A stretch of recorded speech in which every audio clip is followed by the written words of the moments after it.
Thank you sir. Sir, अपनी विकास के बारे में ये सरकार क्या क्या कितना अच्छा काम कर रही है, ये बार बार अपनी पीठ थपथपाने वालों के लिए मैं अपना कबूलनामा पेश करने के लिए आया हूँ। ये फाइनेंस मिनिस्टर निर्मला सीतारमण की बजट स्पीच है सर। पेज नंबर 3 के ऊपर 6 नंबर पॉइंट है, सिर्फ 2 लाइन पढ़ता हूँ। The worries about food have been eliminated through free ration for 80 crore people. यानी कि सरकार खुद मान रही है कि 140 करोड़ की आबादी के अंदर 80 करोड़ लोगों को हम मुफ्त राशन देने का काम कर रहे हैं।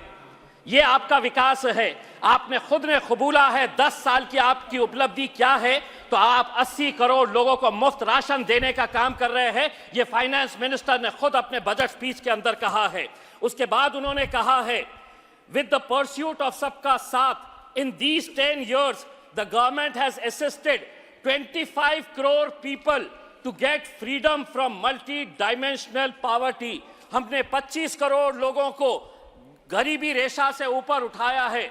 मल्टी डायमेंशनल पॉवर्टी क्या होती है, ये फाइनेंस मिनिस्टर ने हमको बताना चाहिए। यानी कि 80 करोड़ को मुफ्त राशन दे रहे थे, 25 करोड़ को आपने गरीबी रेखा के ऊपर उठाए हैं। 10 साल के अंदर 105 करोड़ लोग यानी कि गरीब थे, ये आप मान रहे हैं।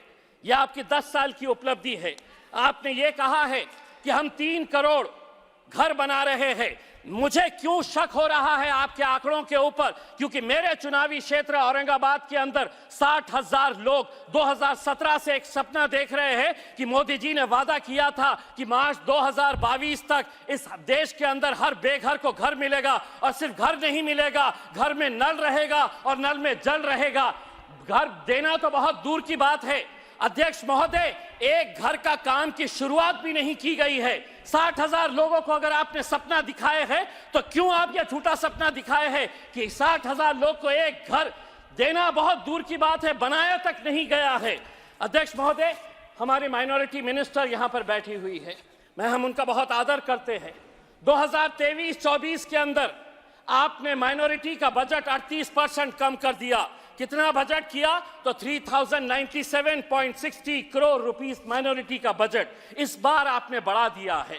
लेकिन हम आपसे पूछना चाहते हैं कि पिछले साल का जो बजट था उसके अंदर खर्च कितना किया गया है, ये आंकड़े भी आप दिखाया करिएगा, क्योंकि बजट अनाउंस तो किया जाता है लेकिन खर्च नहीं किया जाता है।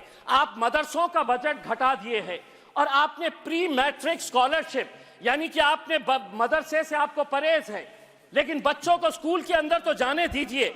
आपने प्री मैट्रिक स्कॉलरशिप का बजट भी 433 करोड़ से घटाकर आपने 326 करोड़ रुपीस लेकर आए। तो क्यों आप ये नारा देते हैं कि हम सबका विकास चाहते हैं? आप चाहते हैं कि माइनॉरिटी के बच्चे और विशेषकर मुसलमानों के बच्चे सिर्फ चाय के ठेले लगाए, पंचर बनाने का काम करे, ऑटो रिक्शा चलाने का काम करे, यही काम करे। वरना जस्टिफाई करिए कि आप इतनी बड़ी जो मेजॉरिटी है माइनॉरिटी के अंदर की, उनका बजट हर 5 साल के बाद कैसे कम कर रहे हैं आप? क्या वजह है, क्यों आप इसका बजट कम कर रहे हैं? EPS 95 क्या था? 78 लाख जो पेंशनर्स है, 1000, 1500, 2000, आपने भी यह मुद्दा उठाया है कई मर्तबा, उन्हें एक बार फिर मायूस किया गया है। दूसरी बात, आशा वर्कर्स, आंगनवाड़ी वर्कर्स, ये हर कुछ महीनों के बाद आंदोलन करते हैं।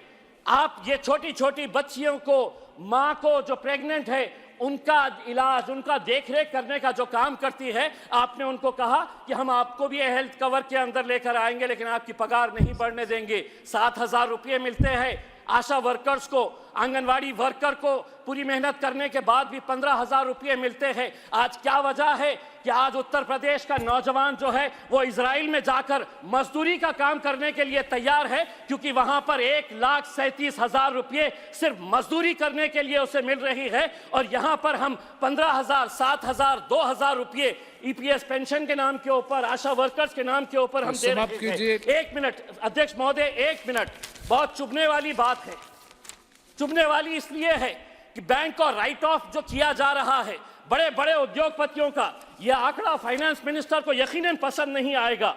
कितना राइट ऑफ किया गया है 2014 से 2023 तक, तो 14.56 लाख करोड़ रुपए की मैं बात कर रहा हूं। और रिकवरी कितनी हुई?